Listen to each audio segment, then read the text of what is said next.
The 2012 near miss.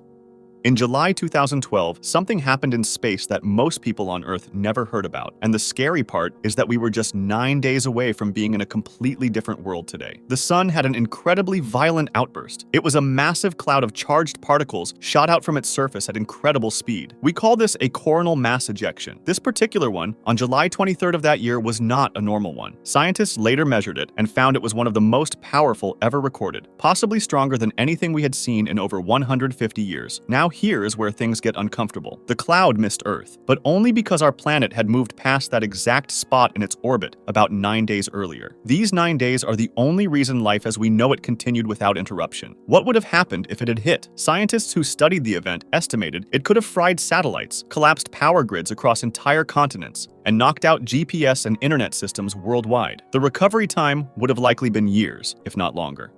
Cosmos 954.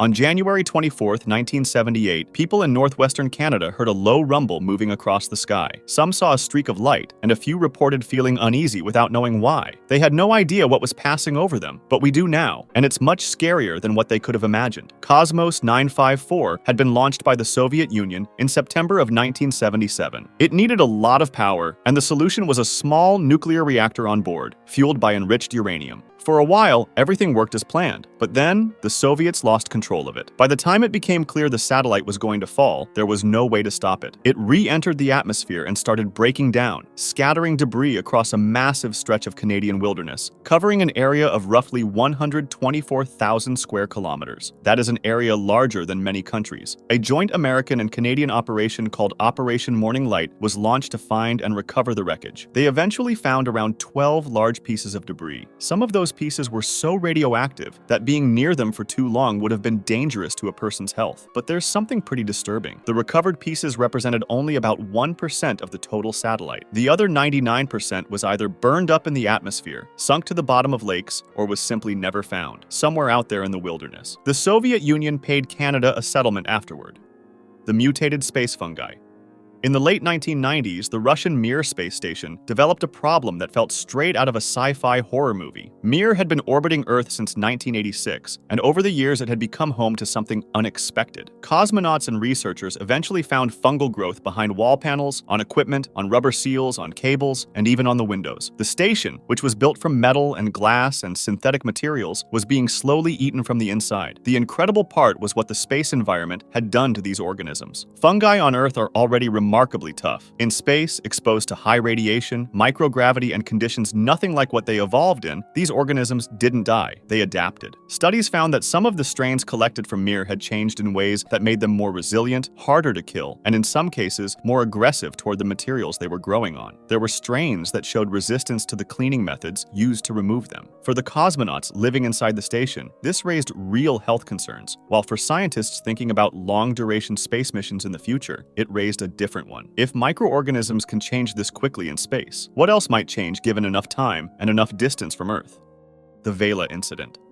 On September 22, 1979, an American satellite called Vela picked up something unusual over a remote stretch of ocean between South Africa and Antarctica. It was a double flash of light, extremely brief, extremely bright, and the reason that specific pattern mattered so much is that it had only ever been seen in one context before. It was the signature of a nuclear explosion. Matter of fact, Vela satellites were built for exactly this purpose. During the Cold War, the United States needed a way to monitor whether other countries were secretly testing nuclear weapons, so these satellites were sent up specifically to watch for that kind of flash. By 1979, they had detected 41 confirmed nuclear tests. This was allegedly number 42, except nobody ever officially confirmed it. The location was one of the most isolated stretches of ocean on the planet, which would have made it a reasonable place to test something without being seen. A government panel was put together and eventually concluded the signal was probably caused by something hitting the satellite combined with reflected sunlight. However, other agencies ran their own analyses and reached the opposite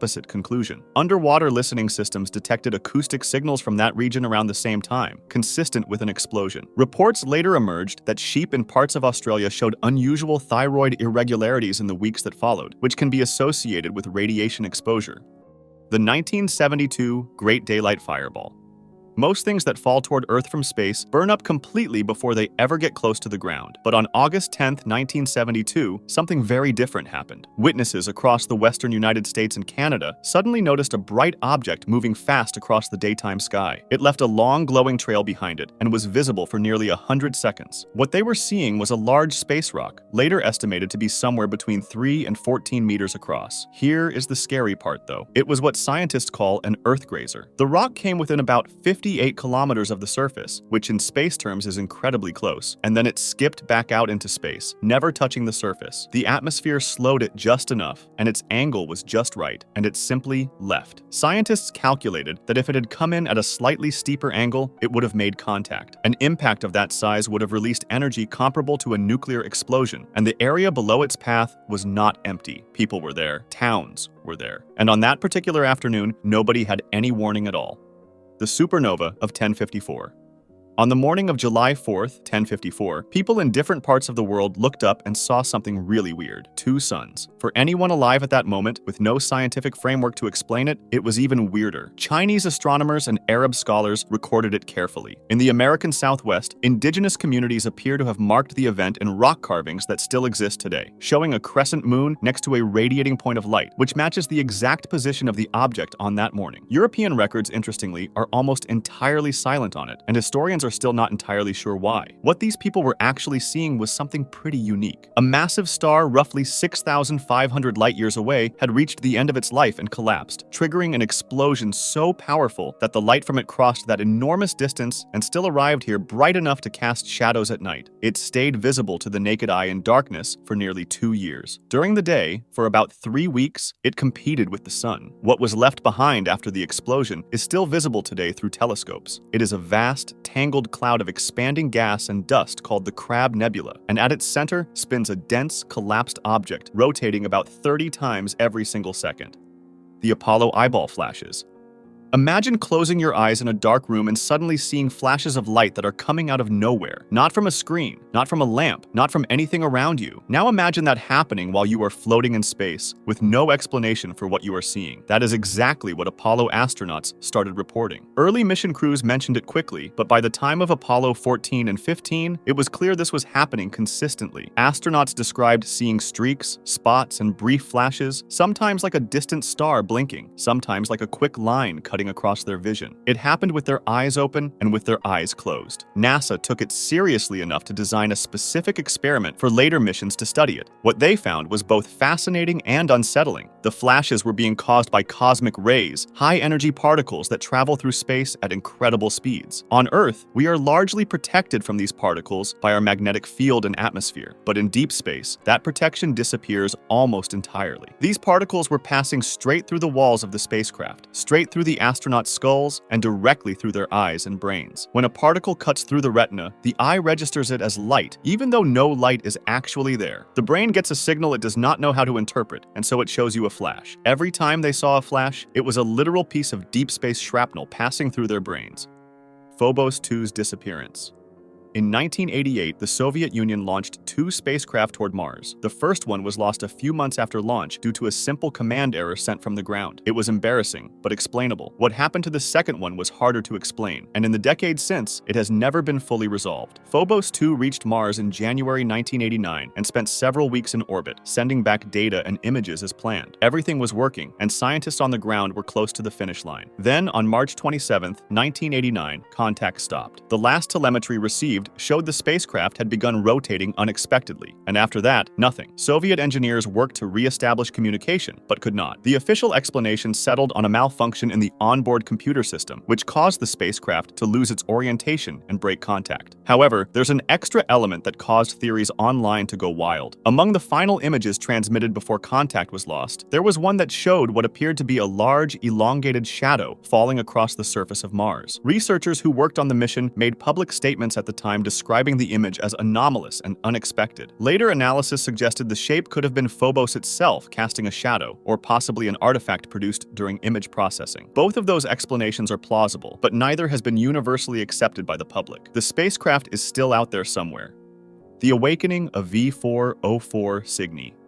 For 26 years, the black hole V404 Cygni was quiet. Astronomers knew it was about 7,800 light-years away, slowly orbiting a companion star. It had caused a significant outburst back in 1989, and then it had settled down, and for more than 2 decades, there was nothing particularly alarming about it. Then, in June 2015, it suddenly woke up, when NASA's Swift satellite detected a sudden surge of X-rays coming from its direction on June 15, 2015. Observatories around the world began pointing their instruments at it within hours. What followed over the next few weeks was one of the most dramatic black hole outbursts ever recorded. The black hole had begun pulling material from its companion star and consuming it at a violent, chaotic rate. It flared repeatedly, sometimes multiple times within a single hour, and the brightness of those flares was extraordinary, briefly overwhelming some of the instruments trying to measure it. It became one of the brightest objects in the X-ray sky, which for something nearly 8,000 light-years away is a remarkable thing to say. However, what genuinely surprised researchers was the behavior of the jets. Black holes in this kind of feeding state often shoot out narrow beams of material at close to the speed of light. V404 Cygni was doing this, but its jets were not pointing in a fixed direction. They were swinging around, changing orientation within minutes to hours, wobbling in a way that had not been clearly observed before. Later analysis suggested this was caused by the black hole's spin physically warping the space around it. It was a direct observation of a black hole bending the structure of space-time in real time. The 1178 Lunar Apocalypse. On the evening of June 18, 1178, 5 monks in Canterbury, England, were looking up at a crescent moon. What they reported seeing next was so strange that people argued about it for centuries, and when scientists finally took it seriously, the explanation they came up with was somehow even stranger than the original story. The monks described the upper tip of the moon suddenly splitting apart. They said fire burst out of it, along with what they described as hot coals and sparks. The moon itself appeared to writhe, almost like it was in pain. Their account was written down by a chronicler, and it sat in historical records for hundreds of years. Then, in 1976, a geologist went back to that description and looked through a different lens. He matched the timing and location the monks described with a specific crater on the moon called Giordano Bruno. It sits near the edge of the moon, exactly where the monks were looking, and compared to other craters, it looked remarkably fresh, with long, bright streaks spreading out from it like cracks in glass. Hartung proposed that those 5 men had watched a meteor slam into the moon in real time. If he was right, it would be the only witnessed lunar impact in recorded human history. However, other scientists pushed back. A collision powerful enough to carve that crater would have thrown an enormous amount of debris into space, and a large portion of it would have rained down on Earth for years afterward. We have no historical records of any unusual meteor activity during that period, and also, newer analyses indicate Giordano Bruno may be millions of years old, not medieval. So, either the monks saw something else entirely, or the crater is much older than it looks, or we are missing a piece of the story. GRB 0606114. On June 14, 2006, a NASA satellite called Swift detected a gamma-ray burst. Gamma-ray bursts are the most powerful explosions known to exist in the universe. Flashes of energy so extreme that in a matter of seconds, they can release more energy than the sun will produce across its entire 10 billion-year life. They are rare, and by 2006 scientists believed they understood them reasonably well. There were 2 types, short ones, lasting under 2 seconds, and long ones, lasting more than 2 seconds, caused by the collapse and explosion of massive stars. GRB 0606114 lasted about 102 seconds, which placed it firmly in the long category. Except it then did something that long gamma-ray bursts are not supposed to do. It didn't produce a supernova explosion. When researchers pointed telescopes at its location in the weeks that followed, expecting to find the glowing remnants of a stellar explosion, there was nothing. The burst had come from a galaxy about 1.6 billion light-years away, and whatever had caused it left no trace that matched anything in the existing framework. Proposals emerged, including the possibility of a star collapsing directly into a black hole without a visible explosion, but none were confirmed. The ISS Sabotage. There are many ways things can go wrong in space. However, what happened to the ISS in 2018 was not expected at all. In late August, crew members on the International Space Station noticed the air pressure on board was dropping slowly, a small leak. They traced it to the Russian Soyuz MS-09 capsule, which was docked to the station at the time. What they found was shocking, a 2 mm hole. They patched it temporarily with sealant while investigators tried to figure out what had caused it. The first assumption was that a micrometeorite had punched through, which does happen, but when engineers looked looked more closely at the hole, that explanation did not hold up. The edges were too clean and too smooth, the kind of edges left by a drill, not by an impact. There were also signs around the hole consistent with more than one attempt, as if whoever made it had needed a few tries to get through. The Russian space agency Roscosmos conducted an investigation, but did not publicly release a definitive explanation proving sabotage, so the hole was either made on purpose or it was a manufacturing error. The Kessler Syndrome.